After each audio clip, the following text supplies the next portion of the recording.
আমাদের সারিয়া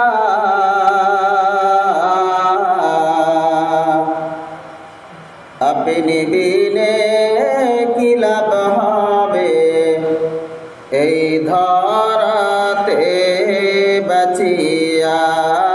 আল্লাহুম্মা সাল্লি আলা সাইয়্যিদিনা মাওলানা মুহাম্মদ ওয়া আলা আলি সাইয়্যিদিনা মাওলানা মুহাম্মদ। দুরূদ পড়ো প্রাণ খুলে ভাই, ওহে মুমিন মুসলমান। রোজ হাসরের কঠিন বিপদ হাতে যদি চাও আসান। আল্লাহুম্মা সাল্লি আলা সাইয়্যিদিনা মাওলানা মুহাম্মদ ওয়া আলা আলি সাইয়্যিদিনা মাওলানা মুহাম্মদ।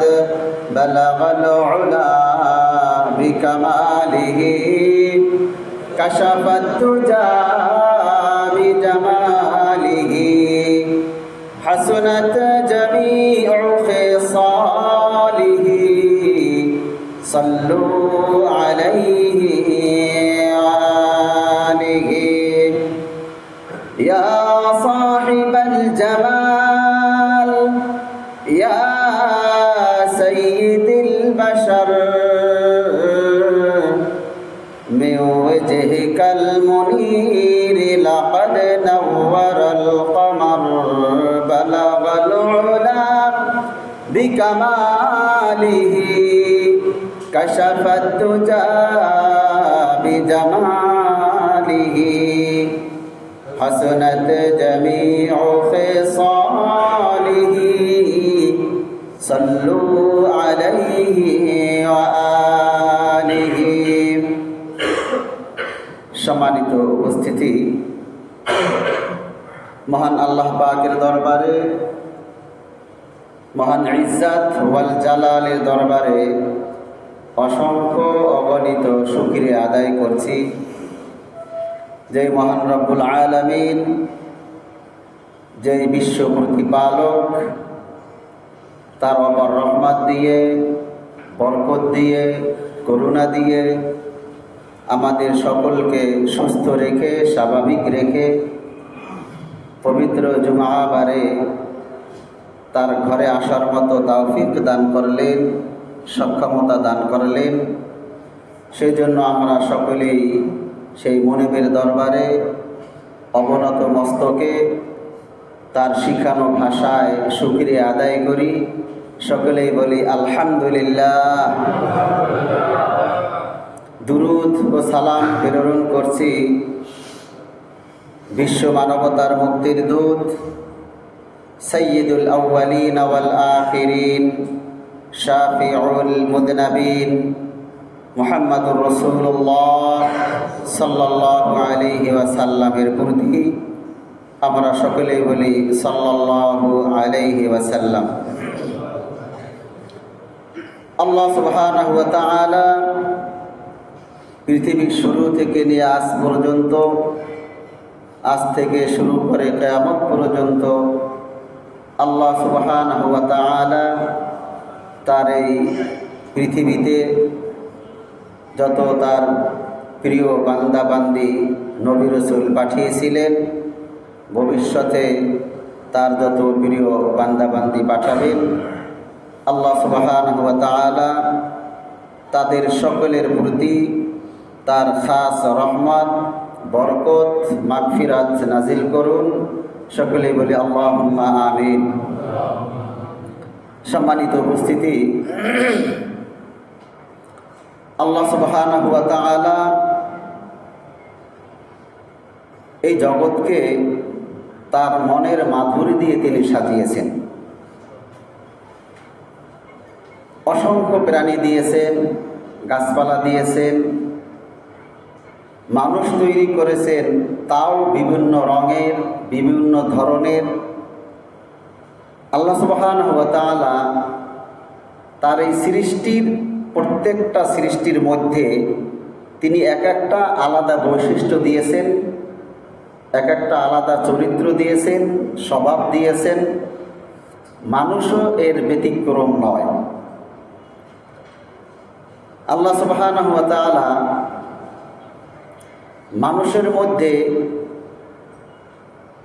একটা গুণ দিয়েছেন, একটা স্বভাব দিয়েছেন, যে স্বভাবটা সকল মানুষের মধ্যেই নিহিত রয়েছে। সেটা হলো মানুষ একাকী থাকতে পছন্দ করে না।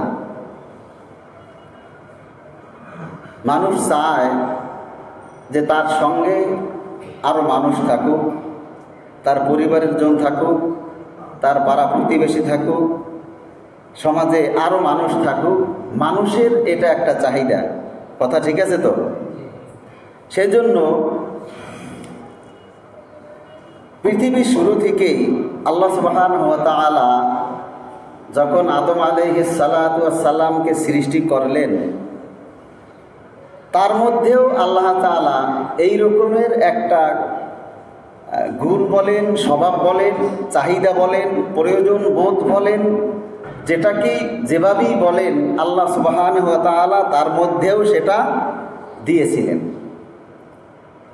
আল্লাহ সুবহানাহু ওয়া তাআলা হযরত আদম আলাইহিস সালাতু ওয়াস সালামকে যখন সৃষ্টি করলেন, শুরুতে তিনি কি একা ছিলেন না তার সাথে আরও কেউ ছিল? একাই ছিলেন। কিছুদিন পরে আমাদের পিতা, তিনি আমাদের পিতা না? আচ্ছা, আমাদের পিতা কয়জন? একটু জোরে বলেন, কয়জন? তিনজন। আমাদের পিতা কয়জন? তিনজন। একজন হইল আমাদের আদি পিতা, তিনি হইলেন হযরত আদম আলাইহিস সালাতু ওয়াস সালাম। আর একজন হইলেন আমাদের এই মুসলিম জাতির পিতা, তার নাম কি? হযরত ইব্রাহিম আলাইহিস সালাতু ওয়াস সালাম। আর একজন হইলেন আমাদের জন্মদাতা পিতা। আমাদের পিতা কয়জন? তিনজন। এই তিনজনের বাহিরেও কিছু কিছু লোকের আরও কিছু পিতা আছে, বাবা আছে। আমরা সেদিকে পরে যাব ইনশাআল্লাহ। তো সম্মানিত উপস্থিতি, আদম আলাইহিস সালাতু ওয়াস সালামকে যখন সৃষ্টি করলেন, কিছুদিন পরে তিনিও নিজেকে কেমন জানি একা একই মনে করলেন। একা একা থাকতে তার আর ভালো লাগতেছে না। আল্লাহ সুবহানাহু ওয়া তাআলা তার সঙ্গী হিসাবে তার থেকেই সৃষ্টি করলেন কি? মা হাওয়া আলাইহিস সালাতু ওয়াস সালামকে। এখন তারা দুইজন হইলেন। তার একাকিত্বতা, তার যে এলম ছিলেন, তিনি যে তার কাছে যে কিছু শূন্যতা মনে হয়েছিল, আল্লাহ সুবহানাহু ওয়া তাআলা তাকে সৃষ্টি করে তার সেই শূন্যতাকে পূরণ করে দিলেন, তার একাকিত্বকে তিনি দূর করে দিলেন। এইভাবে আল্লাহ সুবহানাহু ওয়া তাআলা পৃথিবীটাকে ভরপুর করে দিয়েছেন। আল্লাহ যদি চাইতেন যে শুধু আদম আলাইহিস সালাতু ওয়াস সালামকে পৃথিবীতে রাখবেন, তিনি পারতেন। তিনি কিন্তু সেটা করেন নাই। আল্লাহ সুবহানাহু ওয়া তাআলা হযরত হাওয়া আলাইহিস সালাতু ওয়াস সালামকে সৃষ্টি করলেন। যখন দুইজন সৃষ্টি হলো, এই দুইজন দিয়েও তাদের শূন্যতা আর পূরণ হইতে ছিল না। আমরা যখন ছোট ছিলাম, তখন আমাদের ভাই বোন, আত্মীয় স্বজন, পাড়া প্রতিবেশী যারা ছোট ছোট ছিল, তাদের সাথে খেলাধুলা করে আমরা কিন্তু সময় পার করে দিয়েছি। কিছুদিন পরে আমাদের এমন একটা সময় আসলো যে আমাদের সাথে আমার ভাই বোন আর কেউ থাকে না। আমার পাড়া প্রতিবেশী যারা আছে তারাও কেউ থাকে না, সবাই আলাদা হয়ে যাইতেছে। তখন আমরাও নিজেকে শূন্যতা মনে করি, একা একাকে মনে করি। আমরাও চাই যে আমাদের সাথে কেউ আসুক। এই সূত্র ধরেই কি আমরা কি করি? সবাই বিবাহ করি। আমরা সবাই কি করি? জোরে বলেন, সবাই কি করি? বলতে লজ্জা লাগে নাকি? লজ্জা লাগলে বিবাহ করতে পারছেন, তাতে লজ্জা লাগে না, বলতে লজ্জা আছে? আচ্ছা, বিবাহ করা কি সওয়াবের কাজ না গুনাহের কাজ? সওয়াবের কাজ করার পর সেইটা বলতে কোনো লজ্জা আছে? নাই। আমরা সকলেই বিবাহ করেছি, অবশ্যই সেই বিবাহটা ছিল আল্লাহ সুবহানাহু ওয়া তাআলার বিধান মতে। যখন স্বামী স্ত্রী কিছুদিন থাকে, থাকার পরে তাদের দুইজনের সংসার আর ভালো লাগে না, কথা ঠিক আছে তো? যে কিছুদিন অতিবাহিত হইলে তাদের ওই সংসার আর ভালো লাগে না, তখন তাদের মনের ভিতরেই তাদের অজান্তে আল্লাহ সুবহানাহু ওয়া তাআলা একটা তাদের আবেগ তৈরি করে দেন যে তোমাদের সংসারে আরও কিছু ছোট মানুষ দরকার। যখন তাদের দুইজনের মধ্যে এই রকমের একটা আবেগ তৈরি হয়, পরবর্তীতে কি হয়? প্রত্যেকের সংসারে আল্লাহ সুবহানাহু ওয়া তাআলা সন্তান দান করেন। হযরত আদম আলাইহিস সালাতু ওয়াস সালাম এবং মা হাওয়া আলাইহিমাস সালাতু ওয়াস সালাম তারা যখন কিছুদিন থাকলেন, থাকার পরে তাদের মধ্যেও একই শূন্যতা আল্লাহ তাআলা অনুভব করে দিলেন। তখন তারা দুইজন আর থাকতে পছন্দ করলেন না, আরও লোক চাইলেন। আল্লাহ সুবহানাহু ওয়া তাআলা ব্যবস্থা করে দিলেন। সেই ব্যবস্থা তখনকার সময় আল্লাহ সুবহানাহু ওয়া তাআলা একটা সিস্টেম করে দিয়েছিলেন, কারণ পৃথিবীতে এই দুইজন ব্যতীত আর তো কোনো মানুষ নাই। এখন আদম আলাইহিস সালাতু ওয়াস সালামের ছেলেকে যদি বিবাহ করান অথবা মেয়েকে যদি বিবাহ দিতে চান, কোথায় দিবেন? মানুষ আছে পৃথিবীতে? জোরে বলবেন, মানুষ আছে? নাই। আল্লাহ সুবহানাহু ওয়া তাআলা তিনি এমন একটা পদ্ধতি নিলেন যে একই সময় একই গর্ভে দুইটা সন্তান আসত, একটা ছেলে একটা মেয়ে। প্রতিবারই যখনই গর্ভধারণ করতেন কয়টা সন্তান আসতো? দুইটা, একটা ছেলে আর একটা মেয়ে। এইখানেও আল্লাহ তাআলা তখনকার একটা বিধান দিয়েছিলেন, একই সঙ্গে যে ছেলে এবং মেয়ে জন্মগ্রহণ করে এই দুজনের সাথে বিবাহ হইতে পারবে না। এরা দুইজন হইল সহোদর, আর এই দুইজন কি? সহোদর, অর্থাৎ এই দুজনের সাথে বিবাহে বন্ধনে আবদ্ধ হওয়া যাবে না। পরবর্তীতে যে ছেলে এবং মেয়ে আসবে, এই প্রথম এবং দ্বিতীয় অথবা সিরিয়ালে এই একজন বোন এবং আর একজন ছেলে, এরা অন্যকে বিবাহ করতে পারবে। আল্লাহ সুবহানাহু ওয়া তাআলা সেই বিধান দিয়ে দিলেন। সেই বিধানের সূত্র ধরে একজন আর একজনের মধ্যে বিবাহ বন্ধনে আবদ্ধ হয়, কিন্তু একই গর্ভে যে দুইজন আসে সেই দুইজন কিন্তু বিবাহ করতে পারে না, তাদের মধ্যে বিবাহ নিষিদ্ধ। পরবর্তী যেজন আসবে তার সাথে আল্লাহ তাআলা বৈধ করে দিলেন। আল্লাহ সুবহানাহু ওয়া তাআলা এইভাবে পৃথিবীতে মানুষ একের পর এক বৃদ্ধি করে দিলেন। এখন আমরা পৃথিবীতে কত মানুষ আছি? 300-400 কোটি, প্রায় 800 কোটি, যাই থাকুক, অনেক মানুষ। আজকে গণনা শুরু করলে কালকে আবার আর প্রায় 1 কোটি বাড়বে বা 1 লাখ বাড়বে, কোনো সন্দেহ নাই। আল্লাহ সুবহানাহু ওয়া তাআলা এইরকমের একটা পরিস্থিতি তৈরি করে দিলেন। আল্লাহ সুবহানাহু ওয়া তাআলা সূরা নাহাল এর 72 নম্বর আয়াতে ঘোষণা করলেন, ওয়াল্লাহু জাআলা লাকুম মিন আনফুসিকুম আজওয়াজা। আল্লাহ সুবহানাহু ওয়া তাআলা তোমাদের মধ্য থেকে তোমাদের জোড়া তৈরি করলেন, তোমাদের জুরি তৈরি করলেন। ওয়া জাআলা লাকুম মিন আজওয়াজিকুম বানিনা ওয়া হাফাদাতা। আল্লাহ সুবহানাহু ওয়া তাআলা এভাবে একজন নারী একজন পুরুষের মধ্য থেকে তাদের পুত্র, তাদের পুরোপুত্র, অর্থাৎ তাদের ছেলে, তাদের নাতি, তাদের মেয়ে হোক, যাই হোক, এবং তাদের কি নাতি, এইভাবে আল্লাহ সুবহানাহু ওয়া তাআলা পর্যায়ক্রমে সৃষ্টি করলেন। এরপরে বললেন, ওয়ারাযাকাকুম মিনাত তাইয়্যিবাত, আমি তোমাদেরকে উত্তম জীবন উপকরণ দিয়েছি, তোমাদেরকে আমি উত্তম রিজিক দান করেছি। আমরা সাধারণত রিজিক বলতে কি বুঝি বলেন তো? খাদ্য। আমরা সাধারণত রিজিক বলতে কি বুঝি? খাদ্য। আসলে রিজিক শুধু খাদ্য অর্থে ব্যবহার হয় না, এটাও একটা অর্থ। রিজিক এটা একটা ব্যাপক অর্থবোধক শব্দ।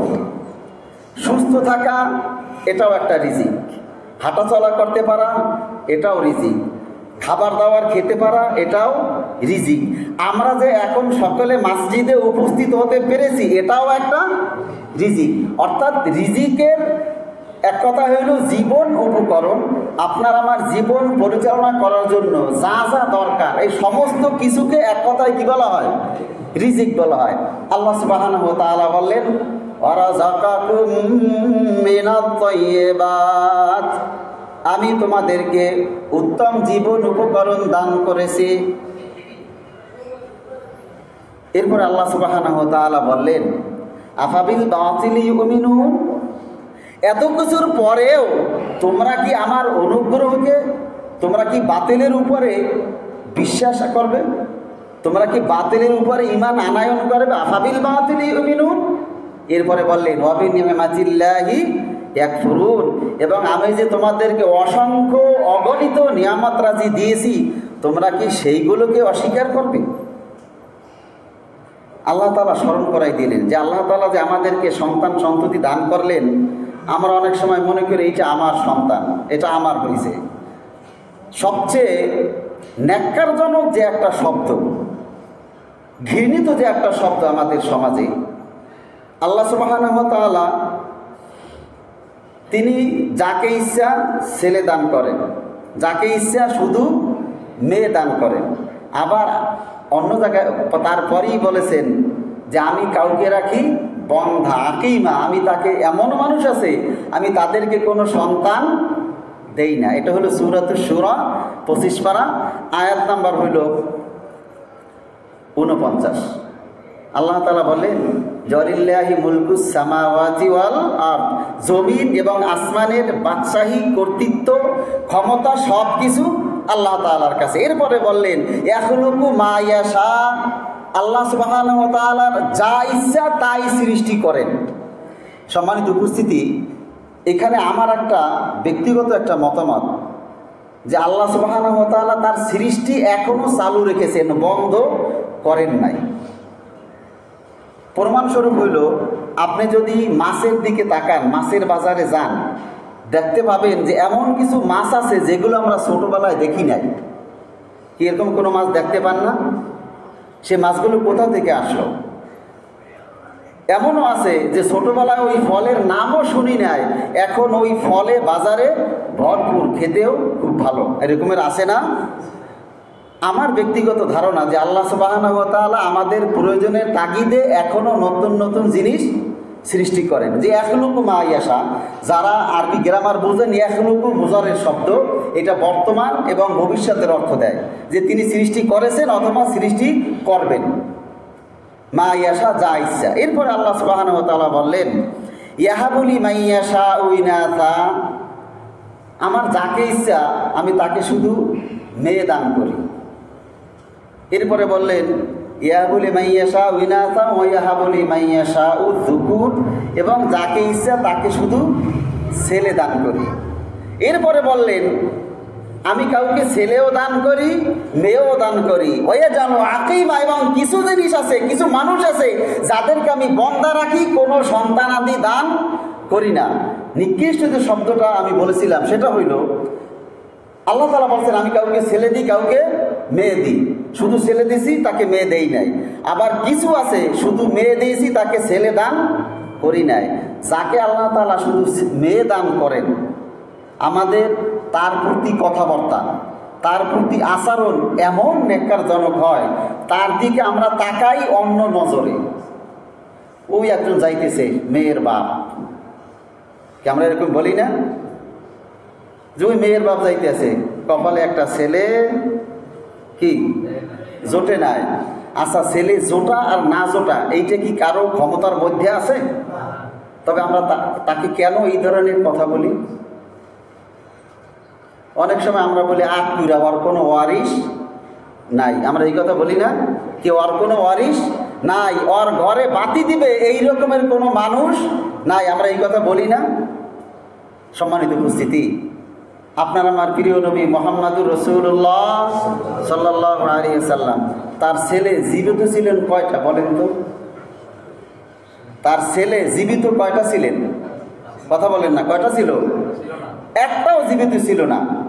আল্লাহ তাআলা 4টা ছেলে সন্তান দিয়েছিলেন, সবগুলোই ছোটবেলায় আল্লাহ তাআলা আবার নিয়ে নিয়েছেন। তার ছেলে কি 4টা মেয়ে, কি ছিল? 4টা মেয়ে। আচ্ছা, আল্লাহ রসুল সাল্লাল্লাহু আলাইহি সাল্লামের আমরা ঘরে বলি, পোতায় বলি, আমাদের বরিশালের ভাষা, আমার বাড়ি বরিশাল পিরোজপুর জেলায়। এই তার ঘরে বাতি দেওয়ার মতো মানুষের কি অভাব আছে বলেন তো? শুধু বাতি দেওয়া না, আল্লাহ রসুল যদি বলতেন যে আমার ঘরে প্রতিদিন রক্ত দিয়ে আলো জ্বালাবে, এইরকমের মানুষ কে কে আছো, প্রতিদিন হাজার হাজার মানুষ দাঁড়িয়ে যেত না রক্ত দিয়ে বাতি জ্বালানোর জন্য? কথা বলেন না, দাঁড়িয়ে যেত না? অবশ্যই যেত। তো আল্লাহ তাআলা কার ঘরে কিভাবে বাতি দেবেন সে দায়িত্ব কার? আচ্ছা, মেয়ে কি সন্তান না? মেয়ে কি বাবার সম্পত্তিতে ভাগ পায় না? আবার আর একটা বদ অভ্যাস আমাদের, যখন মেয়ে তার বাবার বাড়ি থেকে সম্পদ নেয় তখন আমরা কি বলি বলেন তো? আরে না, এটা তো সুন্দর একটা ভাষা, ফৌতি নিতে আসছে। কি আমরা এরকম বলি না যে কি বাবার ফৌতি নিতে আসছে, মানে ফাও নিতে আসছে। আচ্ছা, মেয়ে যদি পায় 1 টাকা, ছেলে কয় টাকা পায়? এই কথা কি আমার না আল্লাহ তাআলার? কথা বলেন, এই কথা কার? আপনি আর আমি কিন্তু এই কথা বলি না, আল্লাহ তাআলাই বলছেন ছেলে 2 টাকা পাবে, মেয়ে 1 টাকা পাবে। অর্থাৎ ছেলে যা পাবে মেয়ে তার অর্ধেক পাবে। আল্লাহ তাআলা কিন্তু এভাবে বলেন না, বলছেন লিযযাকারি মিসলু হাযিল উনসায়াইন, 2 মেয়ে যা পাবে 1 ছেলে তাই পাবে। আমরা এটাকে সংক্ষেপ করে বলি যে 1 ছেলে যা পায় মেয়ে তার অর্ধেক পায়। আচ্ছা, মেয়ে যদি ফৌতি নেয় 1 ভাগ, তা ছেলে ফৌতি নেয় কয় ভাগ বলেন তো? তো ডাবল ফৌতি নেয় না? অপমান কার, ছেলের বেশি না মেয়ের বেশি? এইবার মুখ বন্ধ হয়েছে, এবার মুখ আপনাদের বন্ধ হয়েছে না? তো বলেন না কেন, ছেলে কয়বার ফৌতি নেয়? 2 বার। আর মেয়ে নেয় কয়বার? জীবনে কি আমরা কেউ বলছি একবারও যে ছেলে ডাবল ফৌতি নিল আর মেয়ে 1 বার ফৌতি নিল? কেউ কিন্তু বলি নাই।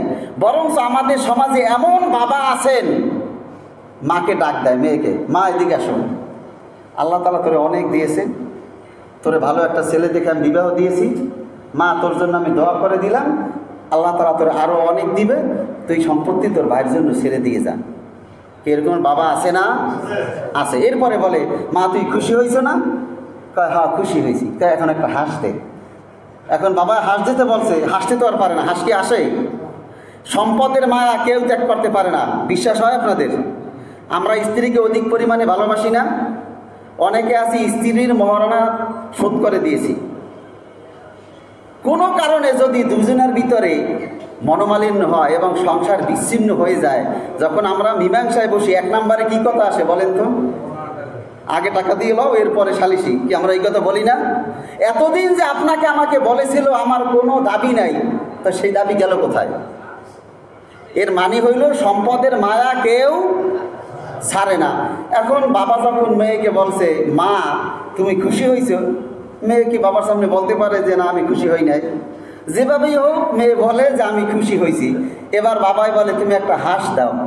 এখন মেয়ে কি করবে? হাসতেও পারে না, কান্নাও করতে পারে না, হা করে বসে পড়ে থাকে। তাতে বাবাই বুঝে একটা হাঁস দিছে। কে এরকমের বাবারা আছেন না এই সমাজে? মনে রাখবেন, আল্লাহ সুবহানাহু ওয়া তাআলা সূরা নিসার ভিতরে এই বন্টনটা করেছেন। বন্টন করার পরে বলেছেন তিলকা হুদুদুল্লাহ, এইটা হইল আল্লাহ তাআলার সীমানা, এইটা হলো আল্লাহ তাআলার বিধান। আল্লাহ তাআলার বিধান যে মানবে, ওয়া ইয়াতিল্লাহা ওয়া রাসূলাহু ইদখিলহু জান্নাতিন তাজরি মিন তাহতিহাল আনহার যালিকাল ফাওজুল আযীম। আল্লাহ তাআলা বললেন যারা এই বিধান মানবে তাদেরকে আমি জান্নাতে প্রবেশ করাবো। ইউদখিলহু, তাকে আমি জান্নাতে প্রবেশ করাবো। আল্লাহ তাআলা এটা গ্যারান্টি দিয়েছেন। আল্লাহ তাআলা নিজেই বলছেন আমি তাকে জান্নাতে প্রবেশ করাবো। করবে না, বলছেন কি আমি করাবো। এরপরেই আবার বলেছেন যে আমার এই বিধানকে অস্বীকার করবে, ওয়ামাইয়াসিল্লাহ ওয়া রাসূলাহু ওয়া ইয়াতাআদ্দা হুদুদাহু ইউদখিলহু নারান খালিদান ফিহা। যে ব্যক্তি আমার এই বিধানকে অস্বীকার করবে, আমার এই বিধান, আমার এই সীমানাকে যে লঙ্ঘন করবে, তাকে আমি জাহান্নামে আগুনের ভিতরে প্রবেশ করাবো। সরাসরি বলে দিয়েছেন। কোনো বাবা যদি এই কাজ করে থাকেন, এখনো সময় আছে, এখনো সময় আছে। মেয়ের কাছে গিয়ে ক্ষমা চান, মেয়ের সম্পদটাকে আপনি এখন বুঝেই দেন। তবে আপনার বুঝাই দেওয়ার এখন কিন্তু ইসলাম এটা দেয় না। ইসলামের বিধান হলো আপনি জীবিত থাকাকালীন কোনো ছেলে এবং কোনো মেয়েকে কিছু দিতে পারবেন না, এই বিধান ইসলাম আপনাকে দেয় নাই। ইসলামের বিধান হলো যখন কোনো ব্যক্তি ইন্তেকাল করবে, ইন্তেকাল করার পরে তার সন্তানেরা বন্টন করে নেবে। কথা বুঝতে পারছেন কি? ইন্তেকালের পরে তার সন্তানেরা তার সম্পদ বন্টন করে নেবেন। আপনি সর্বোচ্চ এতটুকু পারেন যে আমার এই সম্পত্তি আছে, আমার সম্পত্তিগুলো আমি তোমাদের মধ্যে বন্টন করে দিলাম, আমি যতদিন জীবিত আছি তোমরা কেউ ভোগ করতে পারবা না, এটা আমার দায়িত্বই থাকবে। আমার ইন্তেকালের পরে তোমাদের সম্পদ তোমরা নিজেদের মতো করে বুঝে নেবা, এইটা জায়েজ আছে। কিন্তু আপনার জীবিত থাকাকালীন আপনি কাউকে কোনো কিছু লিখে দিতে পারবেন না, অসুবিধাও আছে। সম্মানিত উপস্থিতি, তো আমরা যে এই কাজগুলো যে করি, যখন কোনো মেয়ের বাবা হেঁটে যায় তাকে আমরা বলি ওই একজন আটকুরা যাইতেছে, আমরা কি এরপর আর এই কথা বলবো? জোরে বলেন, বলবো ইনশাআল্লাহ। আল্লাহ তাআলা আমাদের সকলকে বিরত থাকার তৌফিক দান করুন। আবার যদি কারো 5টা ছেলে থাকে, দেখবেন সমাজে বসে তার একটা আলাদা ভাব, মোস্তানি ভাব, এরকম আছে না? যখন তার বয়স বেড়ে গেল সে তো মোস্তানি ভাব নিছে, ছেলেগুলোকে তো ইসলাম শিক্ষা দেয় নাই, তার স্থান হয়েছে কোথায়? ঘরে কিন্তু সে থাকতে পারে না, ওই বৃদ্ধাশ্রমে গিয়ে তার অবস্থান হয়েছে। তখন এসে হুজুরকে বলে, হুজুর আমার জন্য একটু দোয়া করুন, আমার ছেলেগুলো যেন ভালো হয়ে যায়। কি এরকমের আছে না? আপনারা না জানলেও আমরা জানি, কারণ আমরা তো দীর্ঘদিন এই মসজিদে খেদমত করি। বিভিন্ন রকমের দোয়া মানুষ আমাদের কাছে চায়, হুজুর আমার ছেলেদের জন্য দোয়া করেন, ওরা যেন ভালো হয়। আর এই স্বভাবটা এই জমানায় না। হযরত ওমর রাদিয়াল্লাহু তাআলা আনহু যখন রাষ্ট্রপতি ছিলেন, রাষ্ট্র পরিচালনা করেছেন, তখন তার কাছে এক সাহাবী আসলো তার ছেলেকে নিয়ে, এসে বলল, ইয়া আমিরুল মুমিনিন, আমার এই ছেলে আমার কোনো কথা শোনে না, আমাকে শ্রদ্ধা করে না, আমাকে সম্মান করে না। ওমর রাদিয়াল্লাহু তাআলা আনহু ওই ছেলেকে জিজ্ঞেস করলেন, তুমি কি তোমার পিতার হক আদায় করো না? তুমি কি আল্লাহ তাআলার বিধান জানো না? তুমি হকগুলো কেন আদায় করো না? ওই ছেলে ওমর রাদিয়াল্লাহু তাআলা আনহুর কাছে আবার জিজ্ঞাসা করলেন, হে আমিরুল মুমিনিন, পিতামাতার কি ছেলের উপরে কোনো অধিকার নাই, কোনো কর্তব্য নাই? ওমর রাদিয়াল্লাহু তাআলা আনহু বললেন, আছে। আমরা তো সমাজে সবসময় শুধু আলোচনা করি, আমাদেরকেও লিখে দেয়, হুজুর ছেলেরা পিতামাতার সাথে কীরকমের আচরণ করবে এইটা একটু আলোচনা করবেন। আপনারা কেউ দিচ্ছেন কিনা জানি না, কিন্তু আমাদের কাছে এই জাতীয় চিরকুট ছোট ছোট চিঠি আসে, বা কেউ মুখে মুখে বলে যান, হুজুর একটু দোয়া করবেন, আপনারা আলোচনা করবেন, সন্তানেরা পিতামাতার সাথে কীরকমের আচরণ করবে এই আলোচনা করবেন। আপনারা কেউ বলছেন কিনা জানি না, কিন্তু আমাদের কাছে এগুলো আসে। কিন্তু ওই ছেলে ওমর রাদিয়াল্লাহু তাআলা আনহুর কাছে কি বলছেন, হে আমিরুল মুমিনিন, পিতামাতার কি কি কর্তব্য আছে সন্তানের উপরে সেইটা একটু বলেন আমাকে। যারা পিতামাতা আমরা আছি, আমাদেরও কিছু কর্তব্য আছে সন্তানের উপরে। ওমর রাদিয়াল্লাহু তাআলা আনহু বললেন, 3টা কর্তব্য আছে। 1 নাম্বার, ভালো একটা কন্যা দেখে বিবাহ করবে, ভালো একটা মেয়ে দেখে বিবাহ করবে। এমন কোনো মেয়েকে বিবাহ করবে না যার দরুন তার সন্তানেরা সমাজে হেয় প্রতিপন্ন হয়, এই জাতীয় কোনো মেয়েকে বিবাহ করবে না। 2 নম্বরে বললেন, যখন সন্তান জন্মগ্রহণ করবে তখন তার সুন্দর একটা নাম রাখবে। 3 নম্বরে বললেন, যখন তার বয়স হবে তাকে বিবাহ করিয়ে দিবে। তা পিতামাতার সন্তানের প্রতি কয়টা হক বলেন এবার? হক কয়টা? জোরে বলেন, কয়টা? 3টা। 1 নাম্বার, ভালো পাত্রী দেখে বিবাহ করতে হবে। 1 নম্বরে কি? জোরে বলেন, ভালো পাত্রী দেখে। জোরে বলে না, জোরে বলেন, মুখস্থ করাই দেবো এই 3টা। ভালো পাত্রী দেখে বিবাহ করতে হবে। 2 নাম্বার, সন্তানের সুন্দর নাম রাখতে হবে। 3 নাম্বার, প্রাপ্তবয়স্ক হইলেই বিবাহ করে দিতে হবে। এই তিনটা হক পিতামাতার উপরে। আমরা যদি এই তিনটা হক ঠিকমতো আদায় না করি, আমার সন্তানেরাও আমাদের হকগুলো আদায় করবে না। আপনি লিখে রাখেন, আপনি যত নামাজ পড়েন, রোজা রাখেন, কোনোটা কাজ হবে না। ইন্নাকা লা তাজিনি মিনাশ শাওকিল ইনাব, এটা হলো একটা আরবি প্রবাদ। ইন্নাকা লা তাজিনি মিনাশ শাওকিল ইনাব, আপনি যদি কাঁটাযুক্ত গাছ রোপণ করেন আর সেই গাছ থেকে আপনি যদি আঙ্গুর ফলের আশা করেন, এইটা কি সম্ভব? এইটা কখনো সম্ভব নয়। আমি তেঁতুল গাছ রোপণ করব আর আল্লাহ তাআলার কাছে যদি দোয়া করতে থাকি, আল্লাহ তাআলা তুমি আমাকে এইখান থেকে কিছু আঙ্গুর ফল দান করো, আমাকে এই গাছ থেকে সুন্দর সুন্দর আম দান করো, এটা কি আল্লাহ তাআলা করবেন? জোরে বলেন, আল্লাহ তাআলা করবেন? আল্লাহ তাআলা চাইলে কি করতে পারেন না? তেঁতুল গাছে আম কি দিতে পারেন না? পারেন। কিন্তু আপনারা যদি দোয়া করতে করতে মারাও যায়, আল্লাহ তাআলা কি দিবেন তেঁতুল গাছে আম?